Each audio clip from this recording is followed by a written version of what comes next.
46. That's the amount of points the Golden State Warriors defeated the Los Angeles Clippers by last night. I'm sure that if you're a Clippers fan, that was probably one of the most depressing games that you have ever seen. I mean, it wasn't too long ago that the Warriors vs Clippers was a very heated rivalry that even myself as a Pistons fan looked forward to watching. Seeing Blake Griffin and Andrew Bogut get into heated exchanges, it was a lot of fun to see. And back then, the Clippers would actually win the matchup with the Warriors too. There was actually a pretty intense playoff series between the two clubs back in 2014. It was the first round of the Western Conference playoffs, and it went to 7 games as the Clippers advanced to the ever so dreadful second round for them with a 126-121 win over the Warriors. However, since then, it really hasn't been the same. And you could say the reason is because Mark Jackson was no longer the head coach of the Warriors after that season. I mean, a big part of the team's beefing so much was because Mark Jackson would always hold these prayers for the players before the games, and opposing teams were always invited. The Clippers never accepted that invitation, however, so I'm sure that rubbed the Warriors players the wrong way. But the main reason it isn't much of a rivalry anymore is because there really isn't anything the Clippers can do to match the Warriors anymore. Since then, the Warriors have obviously been to the finals 2 consecutive years and have even won once, and the Clippers organization hasn't even made it out of the second round. And if you're a Clippers fan watching this video, then I'm sorry.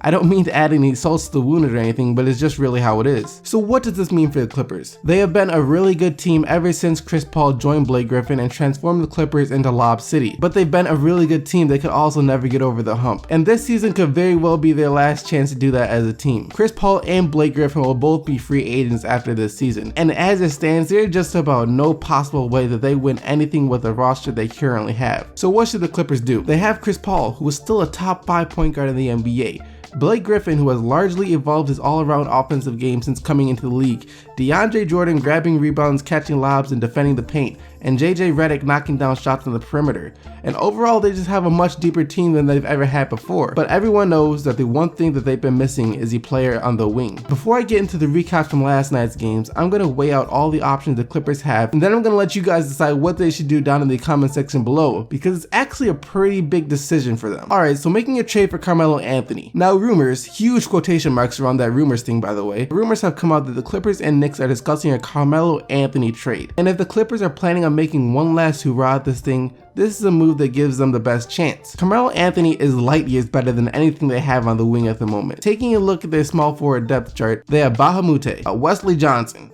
Allen Anderson, and a 39-year-old Paul Pierce. Yeah, it's that bad. Actually, at times they're inserting Austin Rivers into the 3 spot just because he's a much better player offensively at least than any of those other guys. So the good thing about Carmelo is that he upgrades your talent, no doubt. And I know some of the skeptics out there are saying that Carmelo could ruin the Clippers offense with all of his ISO, that he needs the ball in his hands, but so does Chris Paul. So it won't work. And that could very well be true. However, he has never played along Chris Paul, one of, if not the best floor general in today's NBA, and is also a very close friend of Carmelo's. And the Clips also have an outstanding head coach in Doc Rivers. So while it is possible that it may not work out, I feel like that if there's a situation that could ever make Carmelo adjust, it would be the Clippers. Now we can't just take a look at one side of this without taking a look at the other, and the other side ain't so pretty. You trade for Carmelo, right? Best case scenario, you get to keep Griffin in the process, giving you the starting lineup of Paul, Redick, Melo, Griffin, and Jordan. A fantastic starting lineup for sure.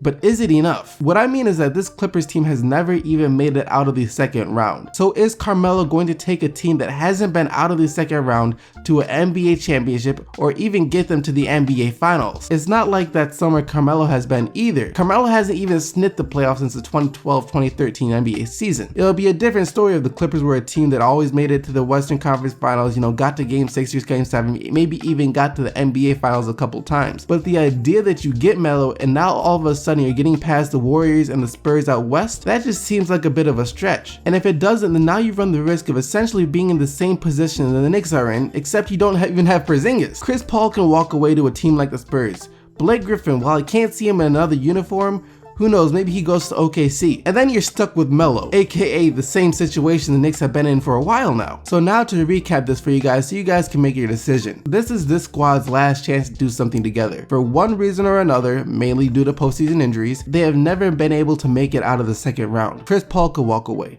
Blake Griffin could walk away. Do you trade for Melo in a Hail Mary prayer that he gets you to the promised land? Or do you basically just brace yourselves for the rebuilding process? And let me know what you think in the comment section below. I think I'm leaning towards the rebuild because I would hate for it not to work out, then being stuck with Melo and then not even being able to rebuild properly. And now it's time for the regular recaps from last night's games.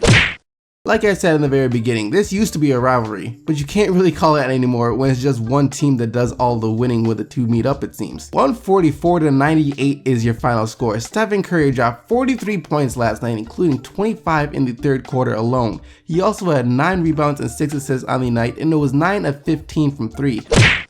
I said this before, that when Ricky Rubio is making shots, the Timberwolves are winning, but that's a serious problem because you cannot depend whatsoever on Rubio to make shots. But it is statistically proven, when the Timberwolves win, Rubio shoots 42% from the field, and when they lose, he shoots 35. Well, they won last night though. Rubio shot 5 of 9 from the field, had 14 points as well as 6 assists. Karl Anthony Towns, Andrew Wiggins, and Zach LaVine all played extremely well too, especially Cat, as he had another monster performance with 37 points, 11 rebounds, and 4 blocks. Wiggins and LaVine combined for 43 points as well though, 23 for Wiggins and 20 for LaVine. I made a mistake in yesterday's video saying that the Heat were on a 5-game winning streak. It was 6, and now it's 7, as they beat my Detroit Pistons 116-103. 23 points for Goran Dragic last night and 17 points and 8 assists for the man himself, the legend, the myth, Dion Waiters. Jokic is out with the hip injury, but that didn't stop the Nuggets from beating the Suns last night. They shot 42 free throws last night and made 37. So props to them for making their free throws, but 42 free throws attempted, that's just crazy. 32 points for Gallinari, 21 points and 13 rebounds for Kenneth Faried, and rookie Jamal Murray had 18 points off the bench. Eric Bledsoe did leave it all on the court though for the Suns, as he finished with 41 points to go along with his 8 assists and 6 rebounds, but it just wasn't enough. 123-112 is your final score. Back-to-backs for both these teams, both coming off tough losses as well. And unfortunately for the Hornets, they took another tough L last night to the Kings. DeMarcus Cousins converted on a drive to the basket, but with around 14 seconds remaining to give the Kings a 109-106 win over the Hornets. 35 points, 18 rebounds, and 4 assists on the night for Cousins. How on earth does Isaiah Thomas keep doing this? Another great game for IT, 37 points and 8 assists in the overtime win against the Milwaukee Bucks. 21 points, 6 assists, and 6 rebounds for Giannis, and the rookie Thon Maker got his second start of his career last night, but still only played 10 minutes. Grizzlies pulled out the win in the battle of the defenses with a 102-95 win over the Utah Jazz. Jack Randolph with 28 points and 9 rebounds off the bench. Mike Conley chipped in with 23, and Marcus Gasol had 18 of his own for the Grizzlies. And the Grizzlies were pretty hot the entire game, as they shot 50% from the field, 40% from 3, and 90% from the free throw line. So a 50-40-90 game for the Grizzlies. And that about wraps up all the action of the Day 96 recap of the 2016-2017 NBA season. And now it's time to get into the player of the day.